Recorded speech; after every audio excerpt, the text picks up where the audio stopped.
Oh man, look at these little guys. Oh wow, man. Welcome back to the show. I just want to check my damn crypto portfolio, and these mean ass little frogs aren't letting me get to my phone. But anyway, I thought you'd get a kick out of that. Good morning. It is Sunday morning, October the 13th, 2024. JOULE, XRP, Crypto Show, Crypto Teacher, not financial advice. We're going to cover several topics today. I got tied up with family yesterday. I had a really good day with family. We're going to look at different things in the world of crypto. We're going to look at some comments. We're going to look at some articles. We're going to get excited. We're going to be very patient because we're still early to the party. We're still fighting with our governments, fighting with the SEC, fighting with all of these bad actors out there that are continuing to try to stifle this wonderful technology in the world of crypto and blockchain and, the wave of the future.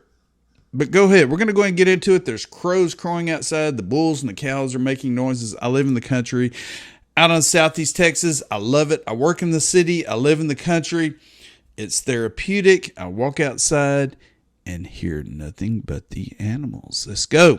Today's episode is sponsored by Ledger. If you are looking for a wonderful Christmas gift for someone, if you're wanting to keep your cryptocurrency safe in your wallet, your own created wallet on the blockchain, check out the line at Ledger. Right now, you can get up to $50 of Bitcoin when you purchase a Ledger wallet. They have several types of wallets. They have the Ledger Flex, the Ledger Stax, and the Ledger Nano range. I have both the Ledger Nano S Plus, the Ledger Nano X. I'm still waiting on the Stax and the Flex.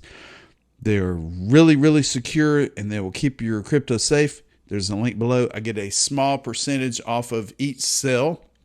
That's just the way it works. If you're an affiliate, you get a small percentage off of each sale. Tell them JOULE XRP sent you by. Pick you up a Ledger.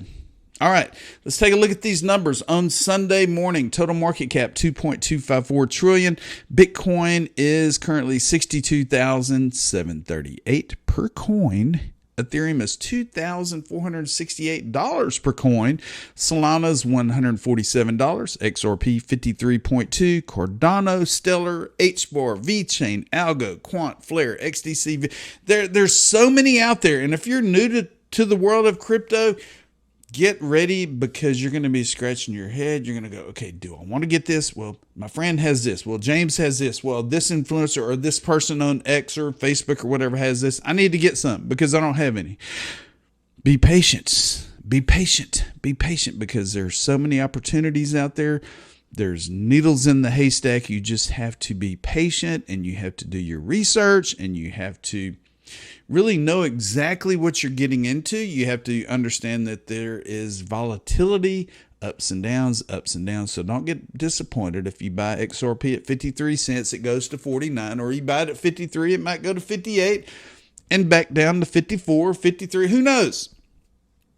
We're still early and we're still waiting on so-called regulatory clarity from these goons in our governments, but we're getting there. People are starting to wake up. Let's go.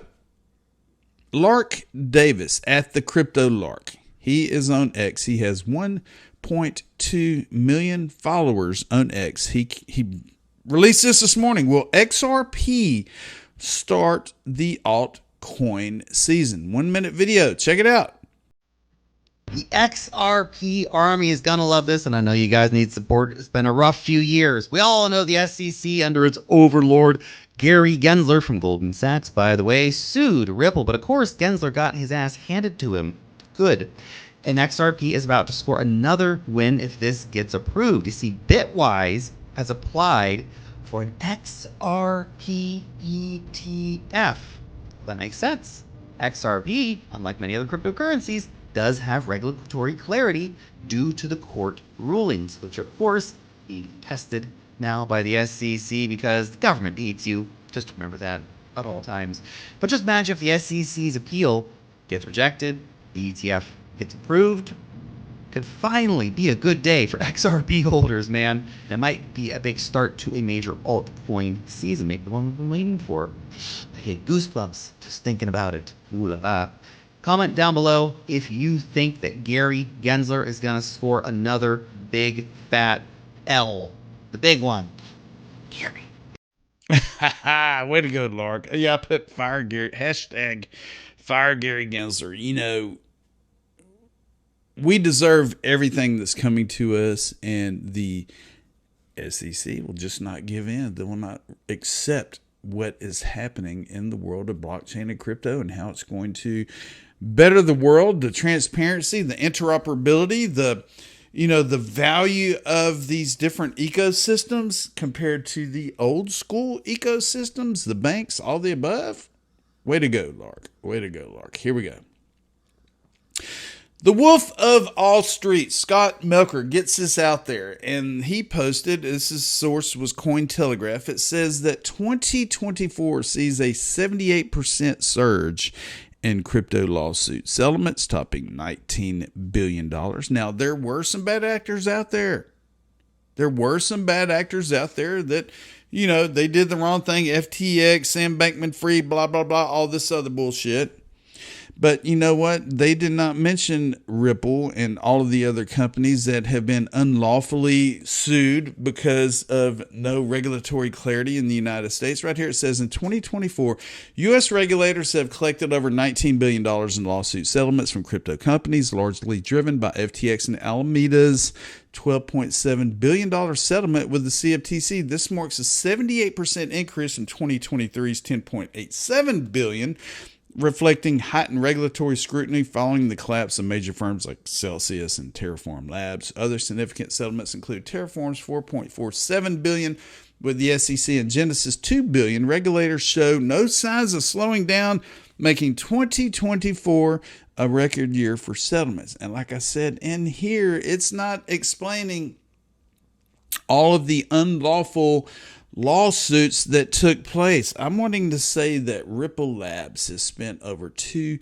million in lawyer fees. They have agreed to pay $125 million to the SEC. Where's all this money going? Where is all of these billions of dollars going? Is it going to the investors? Is it going to Gary Gensler's pocket? Is it going to the banks? I mean, where is it going to? That's my question, because that is a lot of dinero.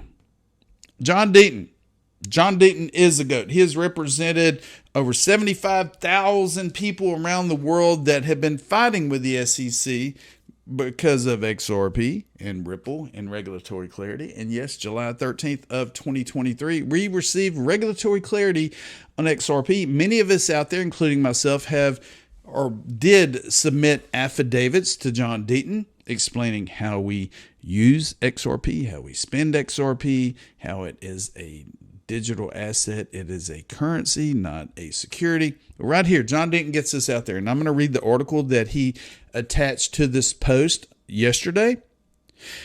Quote, the SEC needs to be led by people without conflicts of interest or ideological biases who put retail investors first. I'm proud my pro bono efforts in the Ripple case helped expose the massive conflicts of interest at the SEC. Gary Gensler has to go. And here is the article he shared. Thank you, Jared Whitley, townhall.com. Gary Gensler has to go. It says the opinions expressed by columnists are their own and do not necessarily represent the views of townhall.com. It sounds just like the SEC, but this guy gets it out there, and we're going to look at it. There's the SEC. Okay. Listen up, soak it up. This is what we've had to deal with. If you're new to crypto, if you're new to XRP, if you're new to Bitcoin, Ether, whatever, soak it up, because this is the fight we have been fighting for the past almost 4 years. December 20th will be 4 years for Ripple, XRP, the XRP community, all the above. Here we go.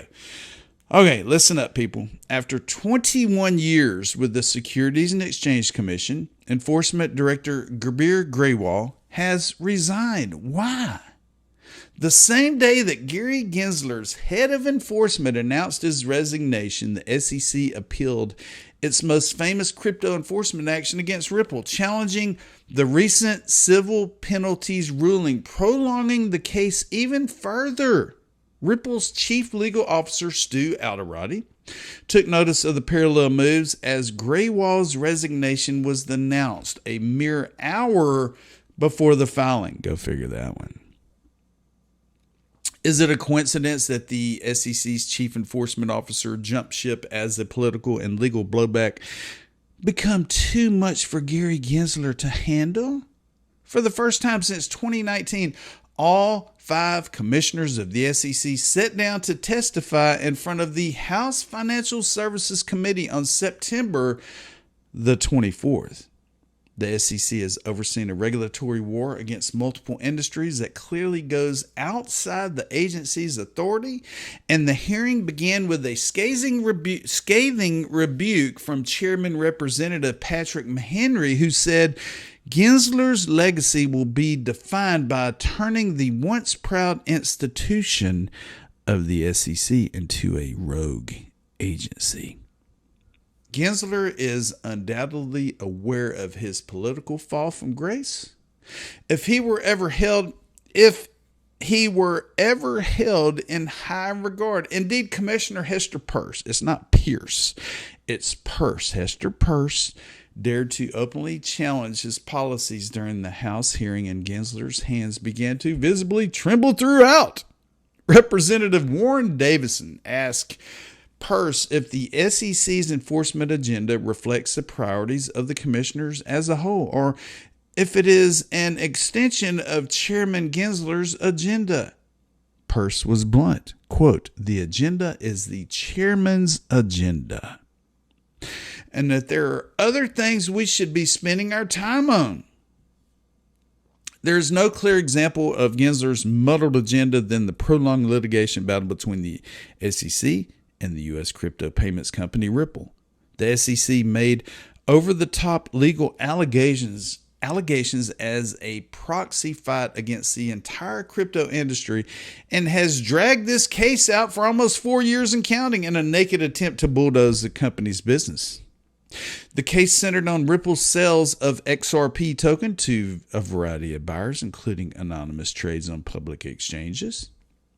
In July 2023, the U.S. District Court ruled that the XRP token is not a security, except for when Ripple sold it under investment contracts with institutional investors, none of whom lost any money in the transactions. The ruling was a massive win for an industry that has been gaslit by Gensler's SEC for his entire term. The appeal reeks of desperation, and Graywall's resignation hours before it was announced spoke volumes.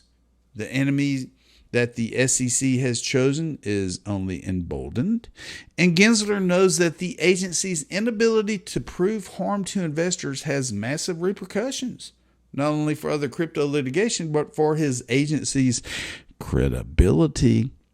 While the appeal plays out in court, Gensler's tenure will likely end before a resolution to the case is found. While Gensler's political goose is cooked, there are other self-dealing appointees and bureaucrats who should face some music. The recent appeal and resignation of Graywall has distinct parallels to President Trump's SEC Chair Jay Clayton's decision to sue Ripple on the day he left office.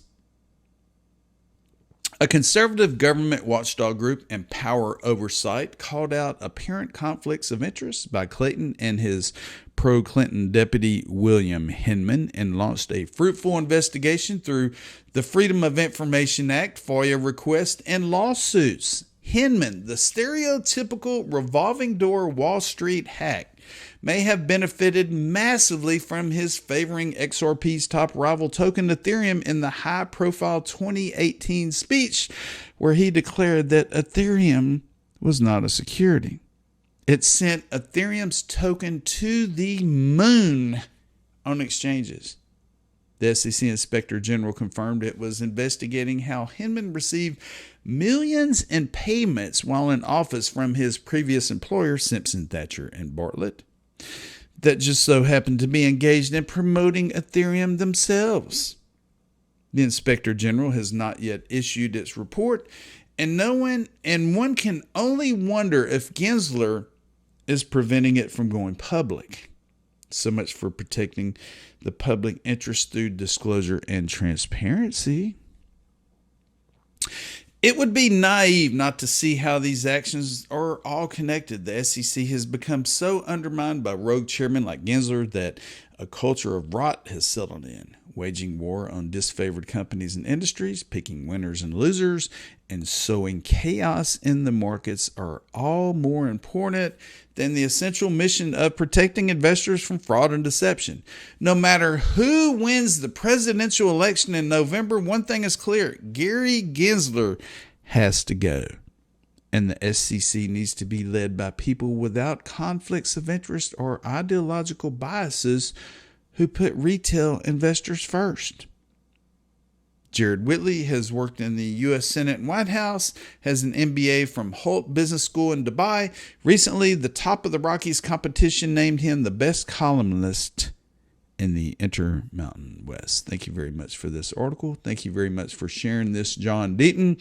Now you get a better idea. Now you may have an aha moment of what the Securities and Exchange Commissioners, these government officials in the United States are doing to stifle this technology to benefit themselves. Let's take a look at JD Super.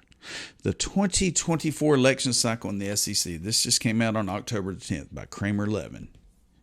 And just soak it up. I know you all have your thoughts and opinions about who you're going to vote for in November. I know exactly who I'm voting for. I do not want 4 more years of the bullshit we have gone through, so you know who I'm going to vote for. With the U.S. election cycle in full swing and the presidential election just around the corner, there's speculation on how government regulators could be affected by the outcome. In general, commentators have coalesced around the view that much will change regardless of who wins. Yes, much will change. The fate of the SEC chair Gary Gensler under Kamala. Gensler's fate under a Harris administration appears sealed, and it's expected that she may opt to replace the SEC chair primarily due to his politicization of the cryptocurrency issue and the resulting pressure from influential figures in the financial and tech sectors. Under Donald Trump, a Trump win would almost certainly lead to the end of Gensler's tenure sooner or later. Trump has stated his intention to fire Gary Gensler. While it is generally accepted that presidents can't actually fire SEC commissioners, including the SEC chair, they can certainly exert political pressure in an effort to influence their resignation. And right here it talks about impact on regulation, impact on crypto. I'm not going to read it all. I'll leave a copy below. You look at it, you soak it up yourself. You make a determination this November. Here we go. Leading report, Jim Cramer, known for his inaccurate predictions, predicts that Trump will lose the election. Quote, I don't see how he wins. Well, it looks like Trump will be number 47, baby. Woohoo! Everything Cramer says, do the opposite. If you need to invest in this, that Cramer says, do the opposite, because usually what he says, the opposite happens. So here we go, baby. Let's look for November the 7th. Let's look for some positivities. Now, mentioning Donald Trump, it looks like he says that his crypto project, World Liberty Financial, will start selling tokens on Tuesday the 15th. I went through it. I looked at it. You had to be an accredited investor to play, unfortunately. And what does this mean? Well, if you're in the United States, to be an accredited investor, a person must have an annual income exceeding $200,000, $300,000 for joint income for the last 2 years, with the expectation of earning the same or higher income in the current year. The income test cannot be satisfied by showing 1 year of an individual's income and the next 2 years of joint income with a spouse. An accredited investor should have a net worth exceeding $1 million, either individually or jointly with a spouse, and this amount cannot include the primary residence. There you go. Let's see what happens with that token or those tokens. Okay, and if we go one step further, I've talked about XPMarket. I've been in chats with Artur, the founder, CEO of XPMarket. Follow them at XPMarket. They are an exciting XRP platform. You have GameFi, DeFi, you have automated market makers, NFTs, you have charts, you have all, but well, they have an XPM, their native token, XRP automated market maker pool, which you can be incentivized, contribute liquidity, and shape the future of decentralized trading. I'm not going to go over the details, but I did post this yesterday. It says, boosted. None of this is financial advice. I have not contributed to this AMM yet. I don't know all the details yet. I'm just getting it out there. It states that boosted XPM rewards this weekend with up to 300% APR. Take part in the XPM XRP pool and enroll into yield farming on rewards page. Don't miss out on this limited time opportunity to maximize your yield. The highest APR across the whole XRPL right now. Check it out. XPMarket. Now, I was on COINBASE yesterday, and I looked up some different tokens, and I actually went in, and Kinetic Markets native token is JOULE. And I tagged COINBASE, and I said, when JOULE COINBASE. And as you can see right here, it says that JOULE is not tradable on COINBASE. Data is sourced from CoinMarketCap, CoinGecko, and other third parties. And right here, it shows the JOULE token at 6 cents, up 48.93%. You can stake your JOULE. You can receive key. You can stake your key. All the above, Kinetic Markets, Flare, Scepter, all of the others are working in unison to create a wonderful ecosystem where you can actually contribute to the ecosystem and get rewards based on your contributions. So do your research, people. Enjoy the rest of your Sunday. Let's have a awesome week. Tomorrow's my birthday, but yes, I have to go to work. I got to go to work on my birthday, but you know what? That's okay. I'm blessed. I wake up every day. I drink my coffee. I have a roof over my head. I have running water, electricity, and have nothing to complain about except the SEC. So have a good week. Be sure to subscribe to my YouTube channel and have a good one. Don't forget, I told you so.